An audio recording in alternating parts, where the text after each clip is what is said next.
Hey there. All right. This is NFTs in 2022 explained. So, what are NFTs? NFT stands for non-fungible token. Haha, I just kidding. We are not going to start there. I know that most of you already probably know what an NFT stands for. You had seen it all over the news over the past couple years. What I do find interesting, though, when trying to explain NFTs is that to explain them best, you do need to know how the person came into NFTs. So, how they first heard that word. Did they stumble on it because they're music snobs and know Audius? Maybe they watch Jimmy Fallon and Paris Hilton talk about their Bored Ape profile pictures that they bought for hundreds of thousands of dollars.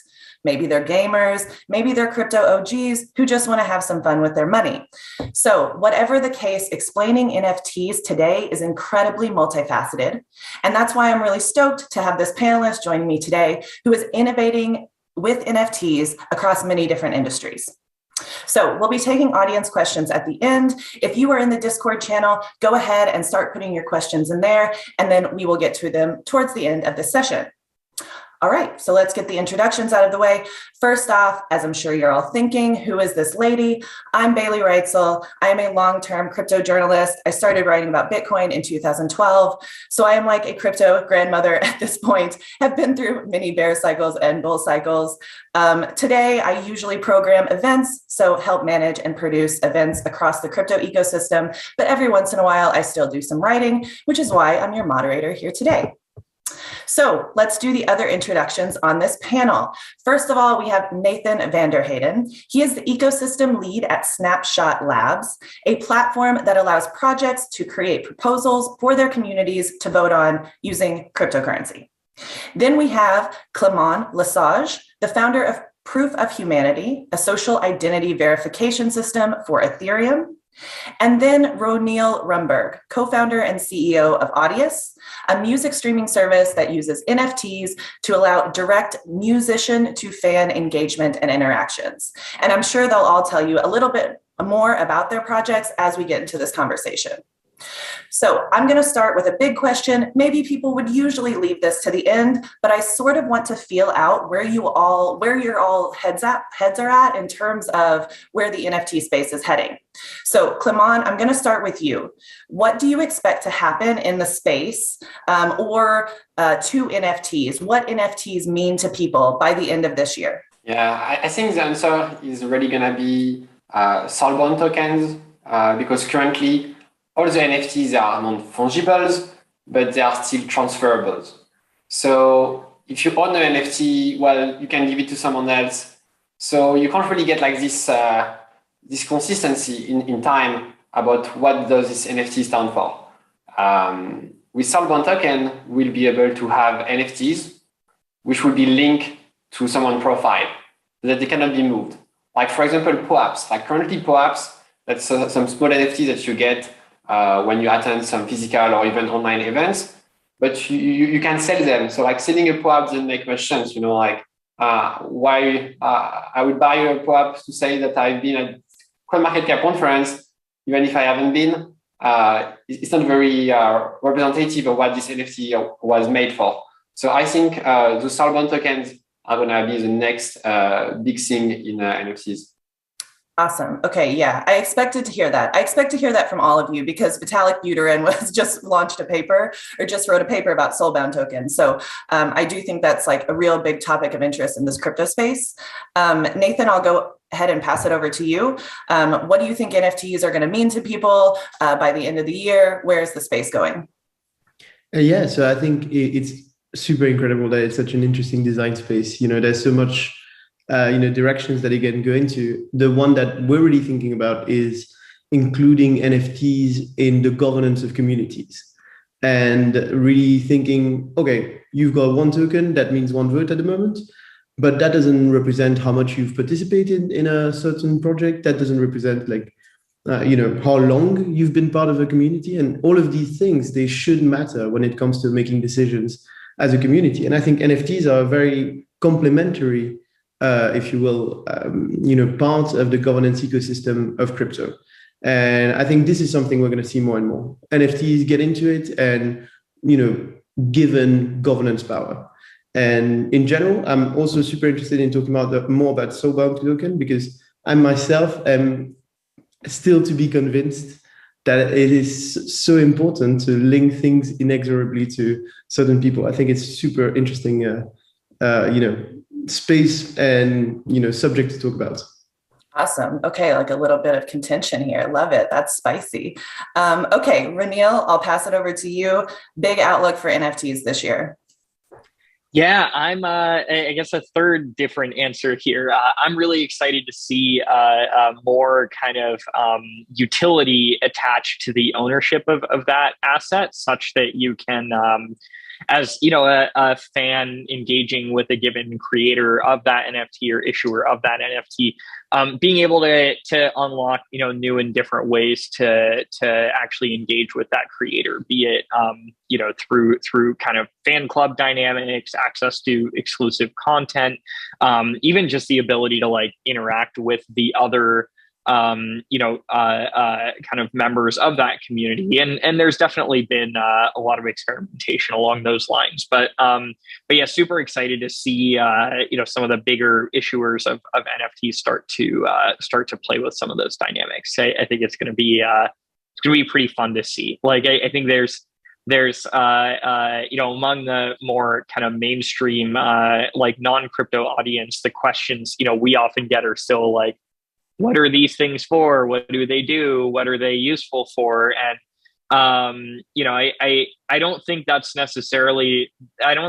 necessarily the right questions to ask, but I think having more functionality along these lines makes it easier for people who are new to this to kind of engage with it and say like, oh, like if I'm getting this, like I'm doing so to be part of this community or get access to this this set of exclusive content from the artist or what have you.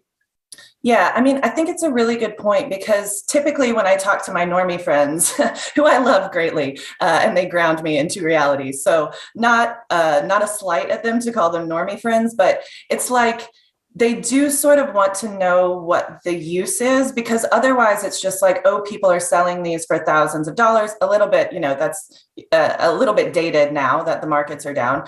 But they're just seeing these huge buys of these JPEGs and just thinking, well, I didn't get in, so what use does it have for me to try to get into NFTs later? And so I guess, Roniel, on your point, like maybe that's not the right question to ask. What are the right questions to be asking now to help steer the NFT, or to help, the wide stream adopters understand NFTs better? Does that make sense what I'm asking? Yeah, it does. And also I should clarify, I didn't mean that your question was not the right one to ask. I mean, for this like person who's new to NFTs to be asking like, what does this do for me? I think that's maybe not necessarily the right question to be asking, but I think the right question to ask is like, what net new experiences can people be providing consumers through this new medium that couldn't be provided before, right? And I know that sounds like very, very vague when described that way, but like, if you think about, 15, 20 years ago, right, when the internet was first coming to prominence, right, people talked about like this incredible sort of, ability for hypertext to like change the way we think about everything. Today, like, when was the last time you heard someone talk about like HTML or hypertext? Or it is like, it's this enabling technology for like the, Google and Facebook and Amazon and like, pick your thing. But ultimately, the things that we remember now are like the, Google and Amazon, right? Not the like hypertext. Not that there's anything wrong with hypertext, but like, I think in 20 years, we'll look back on like this term NFT as feeling a bit dated in the same context. And we won't be talking about the NFT ecosystem. We'll be talking about like X, Y, and Z use cases that kind of were able to flourish on the back of this enabler. So yeah, I think that's the question I'm asking myself is, what are the things we can do now that we couldn't do before because of this, and why are those things interesting, or at least what subset of those things is like worth actually working on. Yeah, for sure. Do you just want to be the moderator? That was like an excellent question. Let's just do that question for everyone. So Nathan, I'm going to pass it to you. Like, what new experiences are you enabling with your project that you think the world needs or consumers need? So I think one thing that's really interesting about NFTs is really the proximity between the issuer and the person collecting. And that has always been, I think, one of the most interesting use cases when it comes to NFTs that represents art or any kind of cultural thing. You have a direct link between the person who's, using NFTs to share their passion and also, make a living. That's absolutely fine as well. And the collector who's not a fan of, and it always makes me think of one of my very good friends who was always bearish NFTs and didn't really understand them until his favorite poker player on YouTube started selling his poker boards on as NFTs, like the end state of a game as NFTs. And he was like, oh, that guy, can't believe he, gave into the trend and he's not doing NFTs. And I was like, so now you finally have the chance to support your favorite content creator directly with a memento that genuinely makes sense to you, that you think is really cool. Why would you complain? And it's quite, a testament to the fact that he can change his mind. He actually loves it now and collects quite a few of them. So, I think there's loads of use cases and utility that you can give to NFTs. And I'm really like pushing for governance use cases and governance utility. I think that is kind of where we're standing with Snapshot. But personally, I think there's also nothing wrong with an NFT just being a beautiful kind of collection of a shared moment and a shared experience, and in general, like a shared interest between a creator and a collector. Yeah, totally. My interest in NFTs has typically been the art NFTs. So the ones that don't have utility. Their utility is that they are beautiful pieces of art or literature. So totally +1 on that. Clement, I'll pass it over to you as well. What is proof of humanity building that you think is so important for consumers or just people in the world? I actually hate the term consumer, so I'm sad that I'm using that. But yeah, same question. Yeah, I guess like with proof of humanity, it will not be NFT per se, but more like non-fungible accounts. You can have an account which is specific to you, and the way you interact with it should always be linked to you. You can't just pop up like 10 different accounts to get an airdrop 10 times. Here we have like one human, one account. And I think that can be a basis for example, like Soulbound NFTs that will be linked to your account. Then everyone can see positive thing about you. For example, which classes you have been. If you are taking some loan and you are paying them back, they could see that you have a history of being someone trustworthy. All those things positive could be linked to your account and could not be moved because this account is really linked to your personality, and you could recover this account. So that's, I think, what Proof of Humanity is helping for those for the NFT space. We also saw a bit of improvement in distribution. For example, with Artificial Intelligence project, which was airdropping NFTs to people of Proof of Humanity. And this way we could have a fair airdrop, which is not just made by bots who like just do some gas war, but to give everyone a chance to get it. And actually, like it took maybe two days to be full. So like anyone who wanted to participate was able to participate because it was real human participating, and but couldn't just take all the cake, Right. How many users do you have on Proof of Humanity right now? So there is more than 10,000 users who are currently registered. But if you look at users who registered in the past or who are in the process of registering, that's going to be around 16,000. Okay. So that's quite a lot for a project on the mainnet. And that's real user. It's not like someone make 10 different addresses. It's like user, not addresses. Yeah. Okay. Yeah. One thing I wanted to talk about here is just okay, as it relates to proof of humanity, and to be fair, like all of your projects, I think crypto has broadly been built on the fact, right, that there are flaws and inefficiencies and like nauseatingly bad behavior at times in the current systems and ways of doing business. So I think credit scoring, I saw that on the Proof of Humanity website. I think this would probably fall under one of those categories of things that the traditional world has lots of biases and is maybe not the perfect way of understanding individuals for credit purposes. So what I've seen in crypto over the past 10 years and what I have continuing existential crises about is that I hope that we're not building the same system just with new technology or with new bosses, right? And so I guess, how do you think about that problem in terms of like, okay, we want to emulate this process that already exists in the real world, but we also don't want to input all those flaws and inefficiencies into that system? Yeah, I think it's really about having processes which are open, open in the sense of open execution. I think that is what is important for the whole crypto space. Is like if you use something like from Facebook, you can't just interact with Facebook the way you want. But with crypto project, you can build on top, you can connect to other projects, and you have this open execution where in Web2, you may have one company doing a bunch of things because it's the only company allowed to do it. While in Web3, you can have all those companies doing some small things, which together are going to do something like a Web2 company will do, but then they are doing that as a whole. Like it's like more emerging properties instead of having one big central design in a business model. And when you do that, when you have this decentralization at the project level, like having multiple projects, well, you can't have someone abusing power that much because it's small modules, small components, which are easier to remove. Like if you want to have, for example, credit scoring, and you have one company with abusing of their dominant position, well, in the classic space, they have the data. That's very hard to move on a new credit scoring system. Now, if the data is available, you don't have only one credit scoring, you have multiple people making credit scoring, and you get an aggregator. You know, like for now, we have aggregator for exchanges, like a 1inch and Paraswap, but we're probably going to also get aggregator for data.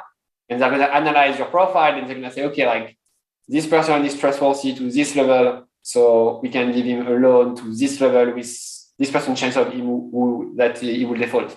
And if one company is misbehaving, well, you know, like next, like just take another provider for scoring. Yeah. I wanted to add to that. It's really interesting because I've heard like 1,000 definitions of Web3 at this point, but one that kind of sticks with me is just this idea of Web3 is going from don't be evil to can't be evil. That's the goal. It's creating systems that can't be abused, not because the new overloads are nicer, but because there's no new overloads.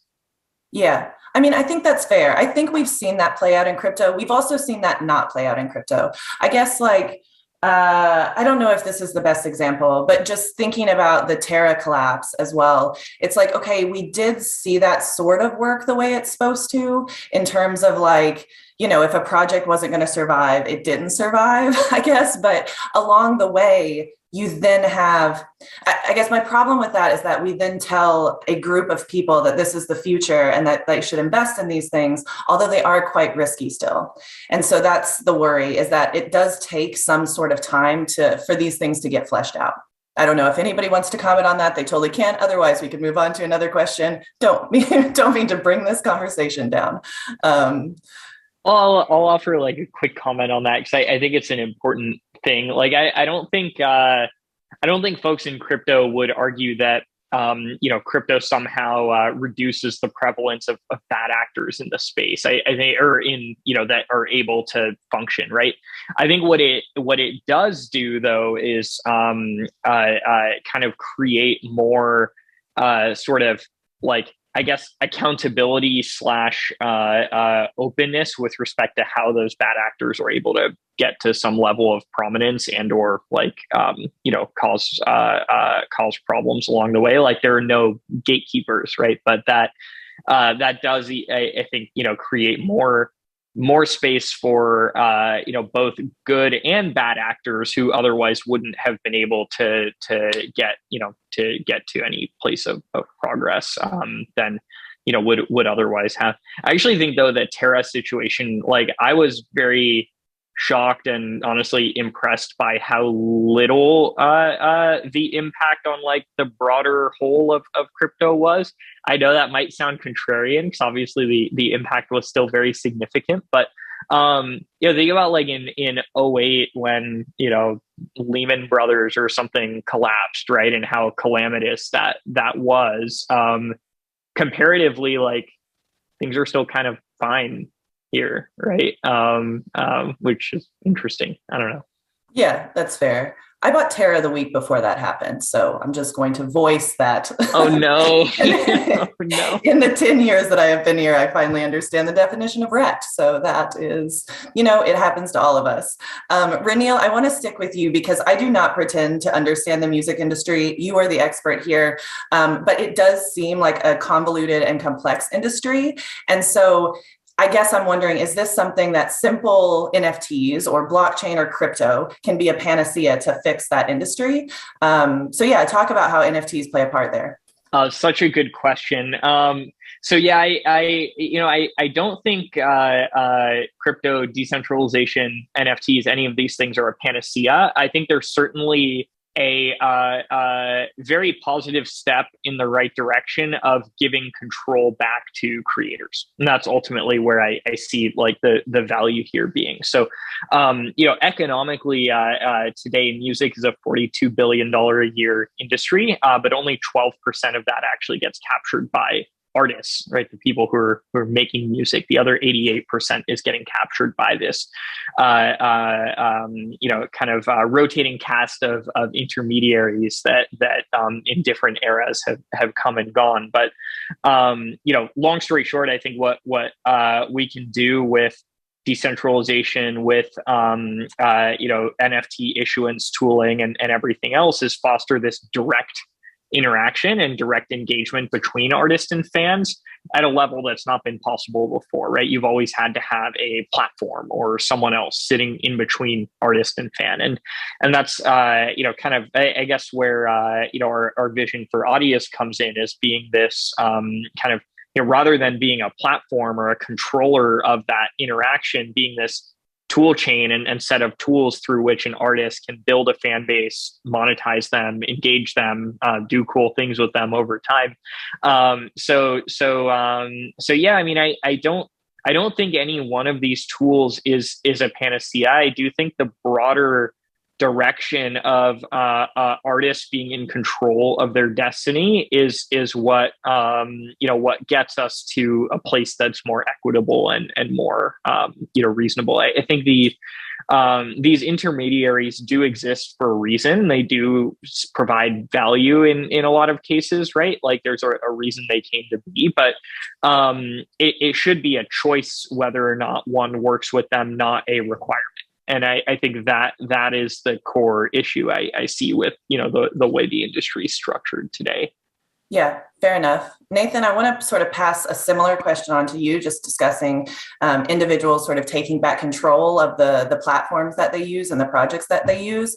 So Snapshot seems pretty integral to DAO tooling now. It's used by a number of DAOs. I think the last number I heard was 1,000 different project proposals are in Snapshot, but I bet that's pretty outdated. So I would love for you to give us an updated number and then also talk about what kinds of proposals you're seeing, maybe some fun ones, maybe some really serious ones, where the community got to decide how the next moves of the project. Yeah, I'm really sorry about not updating the number very often. We're working on better communication, but kind of like the new number right now these days is around 7,000. But of these, you probably have only like 1.5, 2,000 that are very, monthly active, where things happen every month. There's new proposals, but it's an incredible number. And to be honest, April was the biggest month in terms of individual votes ever. So even if market is in a downturn, number of us, we passed 1 million actually for the first time in 1 month. So there's definitely DAOs, there's definitely communities, NFT communities, DeFi communities, artist communities. All of these DAOs are interacting in a kind of, even to touch a tiny bit on the previous question, this is a big beta. This is a big beta test of, one day the music industry will run on chain. One day, I hope that federal elections in many, many countries will run on chain. Obviously, financial system is a big one that I'd love to run on chain. And right now, I think that if you see, if you understand that we're still in this big beta test, then all the problems, we should talk about them. We should, air them out in the open and talk about them. So when I see what's going on right now on Snapshot, there's so much experimentation. You're asking me like fun proposals. There's loads of fun proposals, and there's also super serious proposals of people saying, all right, I would like to be paid by this company, this amount of token. This is what I would do for the DAO. This is how I would help, and super serious stuff, like better than most resumes I've seen in my life. And that's what makes me really happy and hopeful in the future of crypto. It's that even though this is going to be like the rails, the infrastructure of a lot of what's going on in the 21st century, at the same time, you've got loads of crazy experimentation all around, and I think NFTs are a key part of that, because just kind of by definition, you can make crazier stuff with non-fungible tokens than you can make with transferable fungible tokens, Yeah, that's fair. So we don't have hardly any time left. I'm just going to do one quick final question. It's just, what is your favorite NFT? I'm going to go first. My favorite NFT that you've ever collected, you have to have collected it, is called Crypto Junks. It's by a project called Ambition.whatthefuck. And it's the private parts of CryptoPunks. So it's actually hilarious. Nathan, I'll start with you. What is your favorite NFT that you've collected? Shilling time. I should have asked someone to tell me what to share. I think my City DAO Citizen NFT is my favorite. Amazing. Yes, good choice. Clement, what's your favorite? Well, you can see it has my Twitter background, which is Blue Bayou, which is one of the NFT of artificial intelligence. And like I put the input, so I could ask what I wanted as my NFT. So it was co-created, and that's what is interesting. Amazing. Okay, and then Roniel, last one. What's your favorite NFT? Yeah, I love this NFT from this guy named Caleb. That it's a Wavelength is the name of the collection, but I just really liked the style of the art, and the artist is cool. So yeah, just I like that one a lot. That's the one I got like printed and into a physical incantation that hangs on my wall now. Amazing. Okay. Thank you guys so much. Sorry this was so quick, because I feel like we have much more we could talk about. But thank you for being great panelists, and thank you all for listening out in the audience in GatherTown. Thanks for having us. Goodbye.